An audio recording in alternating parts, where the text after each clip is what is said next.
আন্তর্জাতিক সংবাদে আপনাকে স্বাগতম। জানিয়ে দিব বিশ্বের আলোচিত কিছু গুরুত্বপূর্ণ আন্তর্জাতিক সংবাদ।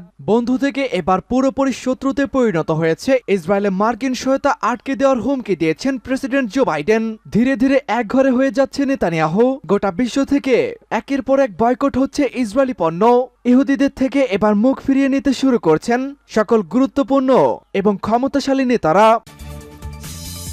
জানিয়ে দিব যুক্তরাজ্যের কার্গো জাহাজে হুতিদের ড্রোন হামলা। ব্যাপক অর্থনৈতিক সংকটে পড়তে চলেছে পশ্চিমা আমেরিকা। জানিয়ে দিব জাতিসংঘ নিরাপত্তা পরিষদের বৈঠক। গাজা যুদ্ধ ছড়িয়ে পড়ার আশঙ্কা। ইরাকের ভূখণ্ডে মার্কিন হামলার তীব্র নিন্দা। থাকবে নির্বাচনে জয়ী হতে যে পরিকল্পনা সাজিয়েছেন পাকিস্তানের সাবেক প্রেসিডেন্ট ইমরান খান। সর্বশেষ জানিয়ে দিব এবার ইহুদিদের ঘোর বিরোধিতা শুরু করেছে রাশিয়া। ইসরায়েলি রাষ্ট্রদূতের একটি উস্কানিমূলক মন্তব্যে বেজায় চটে গেছে পুতিন বাহিনী। দর্শক, শুনছিলেন সংবাদ শিরোনাম, এবারে থাকবে বিস্তারিত।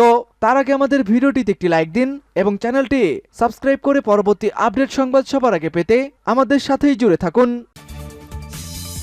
মিত্র থেকে এবার শত্রু। ইসরায়েলে মার্কিন সহযোগিতা আটকে দেওয়ার হুমকি দিয়েছেন বাইডেন।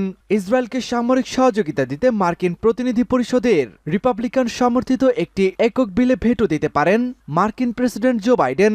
সোমবার এক বিবৃতিতে প্রেসিডেন্টের কার্যালয় হোয়াইট হাউস এই কথা বলেছে। ব্রিটিশ বার্তা সংস্থা রয়টার্স এই খবর নিশ্চিত করেছেন। এক বিবৃতিতে হোয়াইট হাউসের office of management and budget জানিয়েছে, কংগ্রেসের উভয় কক্ষকে এই রাজনৈতিক চক্রান্তকে প্রত্যাখ্যান করার আহ্বান জানাচ্ছে প্রশাসন। একই সঙ্গে এর পরিবর্তে দ্রুত সর্বদলীয় জরুরি জাতীয় নিরাপত্তা বিষয়ক সম্পূরক বরাদ্দ আইনটি প্রেসিডেন্টের কাছে পাঠানোর আহ্বান জানানো হচ্ছে। রিপাবলিকানদের প্রস্তাবিত বিলের আওতায় শুধু ইসরায়েলকে সহায়তা প্রদানের কথা বলা হয়েছে। তবে হোয়াইট হাউস এই বিলে ইউক্রেন ও ইসরায়েলকে সহায়তা প্রদান সহ দেশটির সীমান্ত নিরাপত্তায় নতুন তহবিল বরাদ্দের জন্য চাপ দিচ্ছেন। যুক্তরাজ্যের কার্গো জাহাজে হুতিদের ড্রোন হামলা। লোহিত সাগরে যুক্তরাজ্যের একটি কার্গো জাহাজকে লক্ষ্য করে ড্রোন হামলা চালিয়েছে ইয়েমেনের হুতি বিদ্রোহীরা। এতে জাহাজটির সামান্য ক্ষতি হলেও কোনো হতাহতের ঘটনা ঘটেনি। খবর এএপির। মঙ্গলবার ব্রিটিশ সামুদ্রিক নিরাপত্তা সংস্থা অ্যামরে বিষয়টি নিশ্চিত করেছেন। অ্যামরের পক্ষ থেকে জানানো হয়েছে, ইয়েমেনের হোদাইদা বন্দরের পশ্চিমাঞ্চলে বার্বাডোজের পতাকাবাহী একটি বাণিজ্যিক জাহাজে ড্রোন হামলা চালানো হয়েছে। এতে জাহাজটির আংশিক ক্ষতি হলেও কোনো সদস্য হতাহতের ঘটনা ঘটেনি। আমরে আরও জানিয়েছে, জাহাজটি দক্ষিণে বাব আল মানদেব প্রণালীর দিকে এগিয়ে যাওয়ার আগে কৌশলে গতি বাড়িয়ে দিয়েছিল। তবে ব্রিটিশ জাহাজের নতুন এই হামলার বিষয়ে কোনো মন্তব্য করেনি হুতি বিদ্রোহীরা।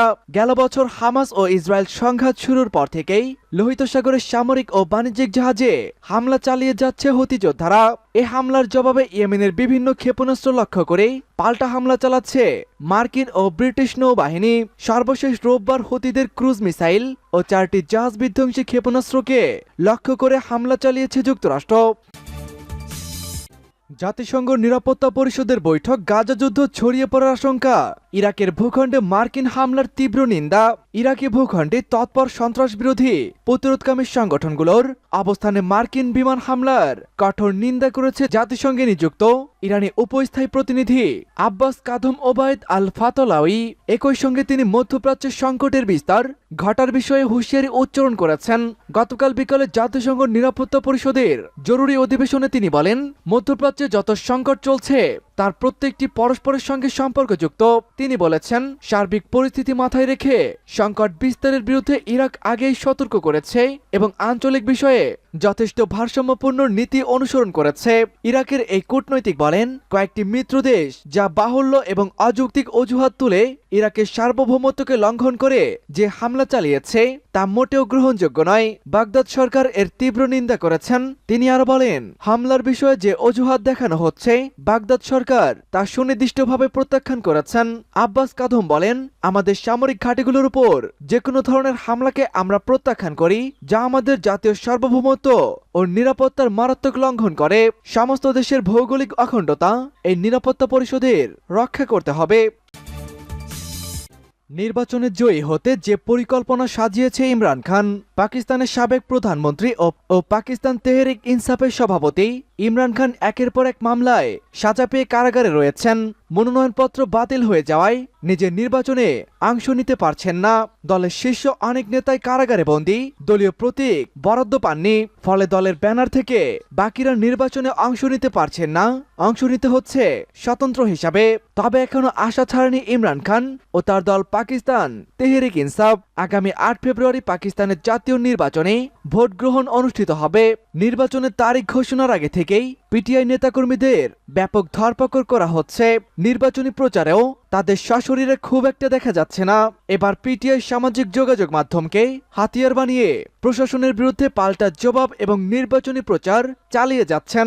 দলের অনেক মাঝারি সারির নেতা নির্বাচনে প্রার্থী হয়েছেন, যদিও তাদের বেশিরভাগই পরীক্ষিত নন এবং দলীয় প্রতীকে নয়, বরং স্বতন্ত্র প্রার্থী হিসাবেও ভোটের ময়দানে নেমেছেন। এমনই এক প্রার্থীর রেহেনাদার বয়স ৭০-এর কোঠার এই নারী শিয়াল কোঠার একটি সরু রাস্তার প্রচারপত্র বিলি করছেন। তার কর্মী ড্রাম বাজিয়ে তার সঙ্গে অগ্রসর হচ্ছে এবং ওপর থেকে গোলাপের পাপড়ি ছেটানো হচ্ছে। সাক্ষাৎকারে নানা অভিযোগ। ইসরায়েলি রাষ্ট্রদূতের মন্তব্য উস্কানিমূলক ও অগ্রহণযোগ্য বলে মন্তব্য করেছে রাশিয়ায় নিযুক্ত ইসরায়েলের রাষ্ট্রদূত সিমোনা হালপেরিন। দীর্ঘ সাক্ষাৎকারে মস্কোর বিরুদ্ধে যেসব অভিযোগ করেছেন তাকে উস্কানিমূলক এবং অগ্রহণযোগ্য বলে মন্তব্য করেছে রুশ পররাষ্ট্র মন্ত্রণালয়। রাশিয়ার কোমেরশান্ত পত্রিকাকে দেওয়া সাক্ষাৎকারে ইসরায়েলি রাষ্ট্রদূত এই বিস্ফোরক মন্তব্য করেছেন। তিনি রাশিয়ার সরকারি ছুটির তালিকায় আন্তর্জাতিক হলোকস্ট স্মৃতি দিবস না রাখার সমালোচনা করেছেন। ইসরায়েলি রাষ্ট্রদূত দাবি করেছেন, দ্বিতীয় বিশ্বযুদ্ধের সময় একমাত্র ইহুদি জনগোষ্ঠীকে লক্ষ্য করে নাৎসি বাহিনী এই গণহত্যা চালিয়েছে। এর পাশাপাশি হালপেরিন দাবি করেন, রাশিয়া হামাস সদস্যদের আতিথেয়তা করছে, যাদেরকে মস্কোতে অভ্যর্থনা জানানো ও লাল গালিচার সংবর্ধনা দেওয়া হয়। রোববার ইসরায়েলি রাষ্ট্রদূতের এই সাক্ষাৎকার প্রকাশ করেছে কোমেরেস্তা। এসব অভিযোগের নিন্দা ও সমালোচনা করে রুশ পররাষ্ট্র মন্ত্রণালয় বলছে, তার বক্তব্য ঐতিহাসিক বক্তব্য এবং রাশিয়ার পররাষ্ট্রনীতিকে বিকৃতভাবে উপস্থাপন করা হয়েছে।